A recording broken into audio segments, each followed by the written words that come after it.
کھوٹے سکے 11 ستمبر کے سانحے پر بننے والی ایک بین الاقوامی شہرت یافتہ documentary loose change second edition کا اردو ترجمہ ہے۔ اس ڈاکومنٹری میں دکھائی گئی تمام ریسرچ مواد کے حصول، اس میں پیش کیے جانے والے نقطہ نظر اور اس کے متن سے جیو کا کوئی تعلق نہیں۔ جیو ٹی وی اپنے ناظرین کی دلچسپی مد نظر رکھتے ہوئے اسے اردو زبان میں ڈب کر کے پیش کر رہا ہے۔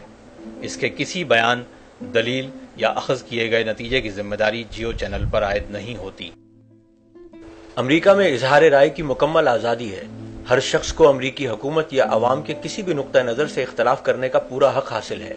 اس کا واضح ثبوت زیر نظر ڈاکیومنٹری ہے، جس میں ریسرچ اور واقعاتی شواہد کو بنیاد بناتے ہوئے 9/11 کے معاملے پر امریکی حکومت اور عوام کے مقبول عام نقطہ نظر سے کھل کر اختلاف کیا گیا ہے۔ چند امریکیوں کی جانب سے 9/11 کے پس پردہ حقائق کو منظر عام پر لانے کا یہ جذبہ بھی قابل تحسین ہے، اور امریکہ میں موجود اظہار رائے کی وہ آزادی بھی جو انسانیت کو فلاح کی منزل تک پہنچانے کا راستہ ہے۔ کھوٹے سکے میں پہلی بار منظر عام پر لائے جانے والے حقائق نہایت ڈرامائی اور سنسنی خیز ہیں۔ کم حوصلہ افراد، خصوصاً دل کے مریضوں سے گزارش ہے کہ اپنی ذمہ داری پر ڈاکیومنٹری دیکھیں، اور بچوں کے لیے ہدایت ہے کہ وہ اپنے والدین یا کسی بڑے کے ساتھ بیٹھ کر ان کی رہنمائی میں اسے ملاحظہ کریں۔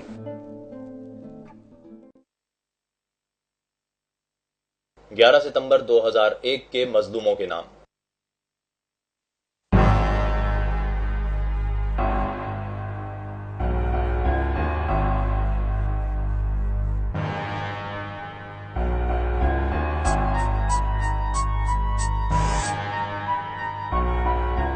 میرے خیال میں کوئی بھی اس بات کا اندازہ تک نہیں لگا سکتا تھا کہ وہ لوگ ایک جہاز کو لے جا کر ورلڈ ٹریڈ سینٹر سے ٹکرا دیں گے۔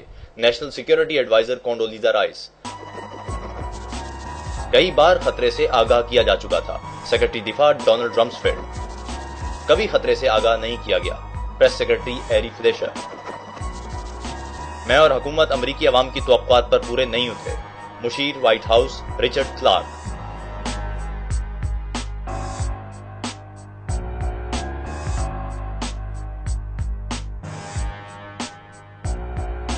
منصوبے کے مطابق کیوبا میں فوجی مداخلت کا جواز پیدا کرنے کے لیے گوانتانامو بے اور اس کے اطراف میں دہشت گردی کے حملوں کا ڈرامہ رچانا تھا۔ خفیہ ریڈیو سروس کے ذریعے کیوبا سے متعلق افواہیں پھیلانے کا آغاز، مقامی کیوبن باشندوں کے ذریعے بیس کے اندر حملوں کا ڈرامہ رچانا، مرکزی دروازے پر ہنگامہ آرائی شروع کرنا، بیس میں موجود اسلحے کے ذخائر تباہ کرنا، بیس پر کھڑے ہوائی جہاز اور بحری جہاز تباہ کر دینا، بیس پر مارٹر گولوں سے بمباری، کیوبا کے داخلی راستے کے نزدیک ایک جہاز کی غرقابی، فرضی ہلاک شدگان کی تدفین کا ڈرامہ، میامی فلوریڈا اور واشنگٹن ڈی سی میں دہشت گردی کی فرضی مہم، اور سب سے آخر میں ایک جعلی ہوائی جہاز کو کیوبا کے سمندر میں مار گرانے کا ناٹک، جس کے مسافر در حقیقت فیڈرل ایجنٹس ہوں لیکن انہیں چھٹیوں پر آئے کالج اسٹوڈنٹس کے طور پر ظاہر کیا جائے، یعنی ایگلن ایئر فورس بیس پر موجود ایک جہاز کا رنگ اور نمبر تبدیل کر کے اسے CIA میامی کی ملکیت ایک رجسٹرڈ غیر فوجی جہاز کی ہو بہو نقل بنا دیا جائے جو اصل جہاز کی جگہ لے لے، اور اس جہاز میں تمام مسافر سوار ہوں، جبکہ اصل جہاز کو ایک ناکارہ جہاز میں تبدیل کر دیا جائے۔ اس منصوبے کے مطابق دونوں ہوائی جہازوں کو جنوبی فلوریڈا پہنچنا تھا۔ مسافر بردار جہاز اپنے مسافروں کو ایگلن ایئر فورس بیس پر اتارنے کے بعد اپنے اصل مقام کی جانب لوٹ جائے گا، جبکہ جعلی جہاز معمول کی پرواز کرتا ہوا کیوبا کے سمندر پر پہنچ کر مے ڈے کا سگنل بھیجے گا اور اس کے بعد اسے ریموٹ کنٹرول کی مدد سے تباہ کر دیا جائے گا۔ اس منصوبے کی تجویز کو نہ صرف سیکرٹری ڈیفنس میکنمارا نے مسترد کر دیا بلکہ امریکی صدر جان ایف کینیڈی نے ذاتی طور پر ایکشن لیتے ہوئے لائمن لیمنٹزر کو chairman joint chief of staff کے عہدے سے برطرف کر دیا۔ 1 دسمبر 1984 کو بوئنگ 720 نے ایڈورڈ ایئر فورس بیس سے اڑان لی۔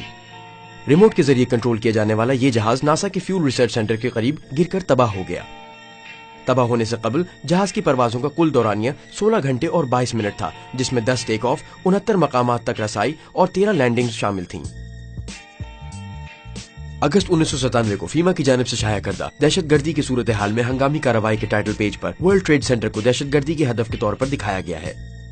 28 فروری 1998 کو ریتھیون کے ایک بغیر پائلٹ جہاز گلوبل ہاک نے 32,000 فٹ پر، جو کہ ایک کمرشل جیٹ کے لیے معمول کی بلندی ہے، پرواز کرتے ہوئے کیلیفورنیا کے ایڈورڈز ایئر بیس اپنی پہلی فلائٹ مکمل کر لی۔ 1999 میں نوریڈ نے ان مشقوں کا آغاز کیا جن میں اغوا شدہ طیاروں کو ورلڈ ٹریڈ سینٹر اور پینٹاگون کے دفاتر سے ٹکرانا شامل تھا۔ जून 2000 में महकमा इंसाफ ने दहशतगर्दी से मुतालिक एक मैनुअल जारी किया जिसमें वर्ल्ड ट्रेड सेंटर को दहशतगर्दी का हदफ दिखाया गया था। सितंबर 2000 में the project for a new American century नामी एक अमरीकी थिंक टैंक ने अमरीकी दिफा की तामीर नौ के नाम अपनी एक रिपोर्ट जारी की। इस थिंक टैंक के नुमाया मेंबरों में डिक चेनी, डोनाल्ड रम्सफेल्ड, जेब बुश और पॉल वुल्फोविट्ज थे। रिपोर्ट में वाज़ेह तौर पर कहा गया था कि इनकलाबी तब्दीलियां लाने वाला तामीर नौ का ये अमल यकीनन तवीलुल मुद्दत होगा, लेकिन एक नया पर्ल हार्बर उसकी रफ्तार तेज कर सकता है। 24 अक्टूबर 2000 को पेंटागन ने 2 तरबियती मशकों में से पहली का इनेकाद किया। मैस्कल नामी ये मशक एक बोइंग 757 को उड़ाने और उसे एक इमारत में टकरा देने पर मुश्तमिल थी। नेवी के एक साबका F4 पायलट चार्ल्स बर्लिगम ने, जो कि पेंटागन में काम करता था, रिटायरमेंट से कबल इस मशक में हिस्सा लिया। फिर इसने अमेरिकन एयरलाइन में मुलाजमत इख्तियार कर ली, जहाँ कमोबेश 1 साल बाद ही उसका बोइंग 757 मुबैना तौर पर एक इमारत से टकराकर तबाह हो गया। अप्रैल 2001 में नौरैड ने एक और मशक का मंसूबा बनाया जो एक जहाज को लेकर पेंटागन में टकरा देने पर मुश्तमिल थी। ताहम इस मंसूबे को गैर हकीकी करार देकर मुस्तरद कर दिया गया। जून 2001 में शोबा दिफा ने हाईजैकिंग की सूरत हाल में फौजी मदाखलत के लिए नई हिदायत जारी की, जिनमें कहा गया था कि ऐसे तमाम मामलात में जहां फौरी नौयत की कार्रवाई दरकार न हो, DOD यानी शोबा दिफा को बराह रास्त सेक्रेटरी दिफा से इजाजत देनी होगी। उधर FBI की जानिब से दहशतगर्दी का खदशा जाहिर हो जाने के बाद अटॉर्नी जनरल जॉन एशक्रॉफ्ट अपने ओहदे की बक़िया मुद्दत तक हवाई सफर के लिए किराए का जहाज इस्तेमाल करते रहे। 4 जुलाई 2001 के रोज दुबई के एक अमेरिकन अस्पताल में ओसामा बिन लादेन का मेडिकल चेकअप किया गया, जहां अमेरिकी CIA के मकामी सरबराह ने उनसे मुलाकात भी की। याद रहे कि ओसामा बिन लादेन 1998 से अमेरिकी हुकूमत को शिद्दत से मतलूब है। 24 जुलाई 2001 को यानी 11 सितंबर का सानहा पेश आने से सिर्फ 6 हफ्ते कबल लैरी ए सिल्वरस्टीन ने, जो कि अभी तक सिर्फ वर्ल्ड ट्रेड सेंटर 7 का मालिक था, $3.2 अरब के एक नए मुआहदे पर दस्तखत करके पूरे वर्ल्ड ट्रेड सेंटर कॉम्प्लेक्स को 99 साल लीज पर हासिल कर लिया। इंतहाई काबिल जिक्र बात यह है कि इस मुआहदे में $3.5 अरब की एक इंश्योरेंस पॉलिसी भी शामिल थी जो दहशतगर्दी की कार्रवाई के बतौर खास अहाता करती थी। 6 सितंबर 2001 को स्टॉक एक्सचेंज में यूनाइटेड एयरलाइंस के शेयर्स पर लगने वाली बोलियां 3150 पर पहुंच रही थीं। उस रोज लगाए जाने वाला सट्टा रोजाना की औसत से कोई 4 गुना ज्यादा था। उसी रोज बम की मौजूदगी सूंघने वाले कुत्तों को वर्ल्ड ट्रेड सेंटर से बाहर ले जाते हुए देखा गया और सिक्योरिटी गार्ड्स की लगातार हफ्तों से चलने वाली 12-12 घंटे की शिफ्टें खत्म हो गयी। 7 सितंबर 2001 को स्टॉक एक्सचेंज में बोइंग के शेयर्स पर सट्टे की बोलियां 27,294 तक पहुंच गयी, जो अपनी रोजाना की औसत से 5 गुना ज्यादा थी। 10 सितंबर 2001 को अमेरिकन एयरलाइन के सट्टे की बोलियां 4,516 हो गईं, जो अपने रोजाना की औसत से 11 गुना थीं। न्यूज़वीक की खबर के मुताबिक पेंटागन के बहुत से आला फौजी अफसरान ने अपनी अगली सुबह की फ्लाइट्स कैंसिल करवा दी।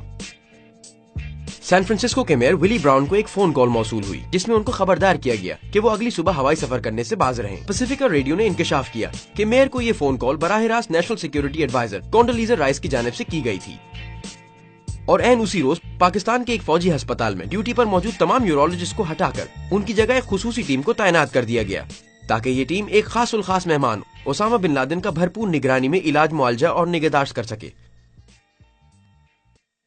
11 सितंबर 2001 शैंटली VA में वाक़िफ़ नेशनल रिकॉनेसेंस ऑफिस में एक खुसूसी मश्क की तैयारियां जारी थी। ये मश्क एक छोटे कॉर्पोरेट जहाज को इमारत पर गिराकर तबाह करने से मुताल्लिक थी।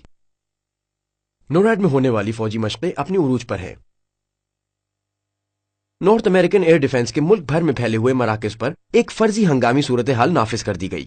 दूसरी मश्क नॉर्दर्न विजिलेंस थी, जिसमें लड़ाका तैयारों को एक फर्जी रूसी बेड़े से नबरदाजमा होने के लिए कनाडा और अलास्का की जानिब रवाना कर दिया गया।